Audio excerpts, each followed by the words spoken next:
קרובים מאוד לסיום הלחימה העצימה ברצועה.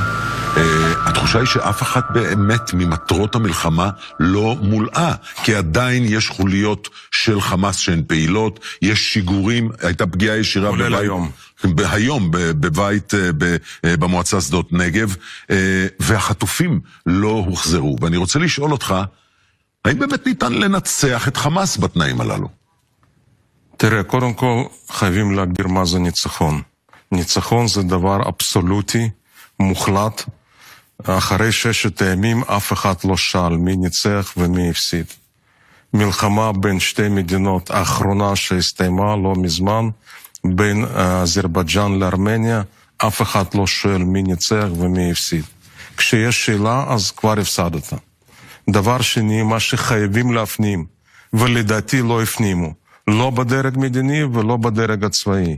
אי אפשר לנצח חמאס או חיזבאללה בלי שניצחנו את איראן. הדגש, ואני חוזר ואומר, חייב להיות איראן. בלי לנצח את איראן, אי אפשר לנצח לא את חיזבאללה, לא את חמאס.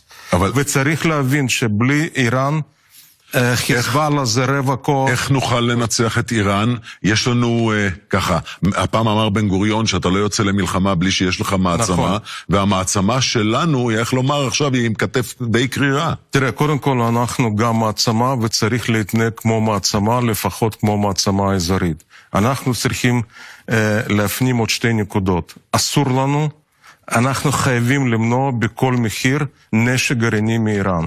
כרגע יש להם מספיק אורניום מאושר, והם בדרך לתוכנית הנשקה, להפוך אורניום מאושר לפצצה, לטיל עם ראש גרעיני וכך הלאה. דבר נוסף שאנחנו חייבים להבין, באותו חלון זמן שזה 1.5 שנתיים מקסימום, אנחנו לא יכולים לעצור תוכנית גרעין איראנית בדרך קונבנציונלית.